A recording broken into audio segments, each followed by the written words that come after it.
Meaning of indenture.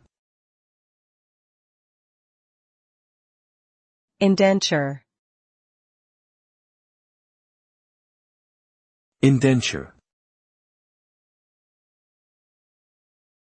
Indenture. Indenture.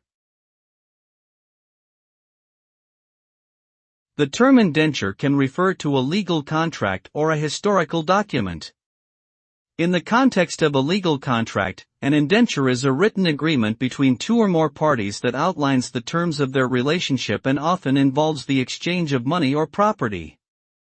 In historical contexts, an indenture was a type of document used to record apprenticeship agreements or contracts for labor.